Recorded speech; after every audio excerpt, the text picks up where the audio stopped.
So, hello Ben. Hello, Ollie. Can you introduce yourself? Hello, my name is Ben, and I'm from Perth, Western Australia. Okay. So, let's start. I will ask you a question and you will reply. That's Of course. all what you know about this. Okay. So, in which year was Australia discovered? Okay. So Australia was discovered by the English officially in 1770 when the first fleet arrived in Australia. But before that, it was actually discovered by the Dutch. But for whatever reason, they didn't actually stay. They decided to go back, and I guess that was their loss. Okay. So, next question. What is the capital of Australia? So the capital of Australia is Canberra. So there was actually a fight between Sydney and Melbourne as to which city was going to be the capital city, and because they couldn't decide between each other, they just decided to create a state of their own and base all political activity in that state. Well, technically it's not a state; it's a territory, but yeah. Okay. It's very strange. Okay. People can't I can't agree. That's imagine how. this situation. How was it? So, so it's politic, policy. Yes, it's political. Yes, Yes. as with most. So let's continue. Okay. Is it true that Australia has vast deserts, not many river system? Um, yeah, I'm not sure. So I guess depending on how you look at it. So Australia is a very large continent, and it's made up of vast areas of desert. But I guess we don't have a lot of rivers, but you wouldn't really be able to tell that because most of our cities, as most cities are based around waterways. So my city, for example, is based around two rivers. So we have the Swan River and the Canning River, which are, from my perspective, quite large and expansive rivers. So yes, it's true that there's not many rivers in Australia, but where the majority of people live, there is a lot of water around. Oh, yes, it's true. Have you ever traveled across Australia from west to to east or from north to south? Um, not by car. I've travelled I've gone on aeroplane to the eastern states of Australia, but I've not driven across. I don't really, as with most people in their own countries, I haven't travelled across the country, or Okay, I haven't seen what is physically across it. okay. Um, I reckon that somebody traveled across your deserts. Yeah, well, I know people who have done it, and they actually what people usually do is they go and buy or hire four-wheel drive, so like large cars, because and they go off road, so you need cars with special suspension and things like that, so you can handle the roads roads is a strong word, but the trails that exist in some of those areas. But for the large part, you can go across with a normal car. Okay, okay. I hope in future maybe I will do it. I'm not sure, but I'm interested. Yeah, I'm sure it would be a good fun thing to do, but I've not done it. So Yes, when I buy any big car. So, next question: Are kangaroos grown on farms? so, despite what foreigners probably believe, kangaroos aren't pets. We don't ride around on the back of them. In fact, they're actually considered pests in our country. So it's actually very dangerous. So when you're in the countryside in Australia, it's quite dangerous to drive at night because quite often kangaroos will jump out in front of you, and they're quite large animals, right? So if they jump out in front of you and they hit the front of your car is, the animal's not going to do too well, but your car is not going to do too well either. So you can get quite a lot of damage. So quite a lot of cars, and I don't know if you see it in other countries, they have what's called a bull bar. So a bull bar is a piece of steel that sits on the front of your car to stop. So if you hit an animal, such as a kangaroo or a cow or something, then it protects the front chassis of your car from experiencing damage, and it protects your engine, basically. Additional to that, there's a story that's going around that kangaroos, if they're on farms and things like that, they can eat a lot of the grass and stuff like that the cows and the other types of animals would usually eat. But I kind of quite understand why that's an issue, considering the size of the farms that people have in Australia. But I don't know. I'm not a farmer, so. Okay. It's this question not for you. So it's simple question. What is your official language and what is your official currency? As you can tell, I'm speaking English. This is my native language. But yes, everyone in Australia speaks English. There's, as far as I can tell, there's no businesses that speak any other language other than English. Having said that, we have migrants from all over the world, so I'm sure there's probably hundreds of languages that people speak at home, but as a whole, we don't for business purposes, we don't speak any other language than English. In fact, most of the forms, government forms, you wouldn't have them in other languages, as far as I'm aware. Obviously, I'm not 100%, I don't work for the government, so I don't know. And the currency. So the currency that we use is called the Australian dollar.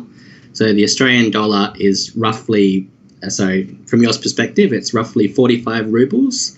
Or if you're from somewhere else, it's roughly 70. At the moment, it's about 80 US cents, roughly, depending on the day. So. Okay. So next question. How much do you pay for utilities, especially for heat and power? Okay, so this really depends. So to answer this question, you kind of need to understand how Australians live. So in a lot of countries, people will live in apartment buildings because there's not so much land, so the density of people is a lot higher. But in Australia, we tend to have, it's almost like ubiquitous here that people want the large house on the large block, and what comes with that is large utility bills. So it's not uncommon for utility electrical bills to be up around 500 Australian dollars per 2 months. That's the cycles that we pay in. I'm not sure about gas because unlike Russia, Australia isn't that cold, so we don't. It's relatively uncommon for us to get temperatures below 0, for example. It does happen, but it's not. It's very, very rare, right? So we don't really need a lot of heating. When we do, it's small space heaters. It's nothing significant. So we really don't have gas in sort of the scale that you probably are used to. So we don't have central heating and things like that are probably more common in colder countries such as Russia. Okay, so you said $500 Australian dollars, of course. So it's expensive for your salary or for common salary in Australia, or it's cheap? I guess it depends how much you earn. So for me personally, I live in a small apartment, so our our electricity bill is between 50 and 100 Australian dollars for 2 months, which is fine. But for a family on a median income, it's probably quite expensive, and it would form a large proportion of their salary or their spendings for the month. So next question. It's what is the most popular celebrations in Australia, and how many days off do you have? Okay, so we have per year we have 10 public holidays, or as some people call them, bank holidays. Um, but some of them aren't real celebrations. So in Western Australia, we actually have what's called the Queen's Birthday, but it's not actually on the Queen's Birthday. I don't know why it's called that, but that's what they call it. Probably for us, the largest celebration is Christmas, so Christmas and New Year. So usually offices in Australia will close between the 24th and the 3rd of January, and people will celebrate all through that time. It's probably the most common time for people to celebrate. But one of the more common holidays for us to have here is called Australia Day. So on Australia Day, in most capital cities, they have large fireworks displays, and in Sydney, for example, you can have up to like millions of people sitting on the foreshore waiting for the fireworks to start. It's enormous. And you have to wait. From what I've heard, you have to wait the whole day to go and see it. So yeah, that's probably the two major ones. But so you said one interesting moment, interesting celebration. It's Queen's birthday.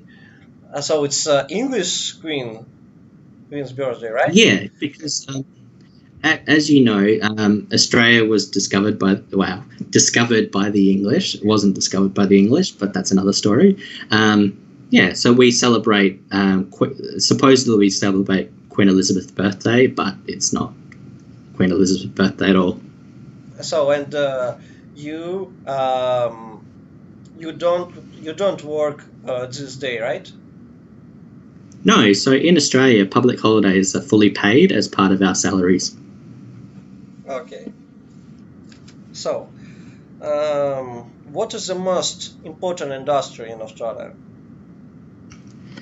So traditionally, agriculture is the most important industry in Australia. So my grandparents when I was younger, they owned a farm, and they farmed wheat, which was just sort of everywhere when I was a kid. But as you probably know, Australian beef is just like, it's very well known. It's very delicious. Sorry to all the vegans, but it's incredibly delicious, and it's actually exported all over the world. So that for the longest time, that's been one of our major industries. But in more recent times, at least in Western Australia, we have a lot of gas reserves and oil reserves, and we've got a lot of mining activity that happens here. So I personally work in the oil and gas, or the hydrocarbons industry. So we do a lot of offshore oil and gas extraction and stuff like that, and that's major industry here. But in the same way, we do a lot of iron ore mining. I think we're either the first or the second largest exporter of iron ore in the world. So it makes a lot of money for our government and contributes lots of taxes, and it also provides a lot of jobs within our country and our state. So it looks like in Russia. Yeah, well, I mean, in Russia is the same, isn't it? So Yes. my understanding of Russian industry is that you export a lot of gas to the likes of Turkey and through Ukraine into mainland Europe, and it's fairly similar industry. Yeah. Yes. Right.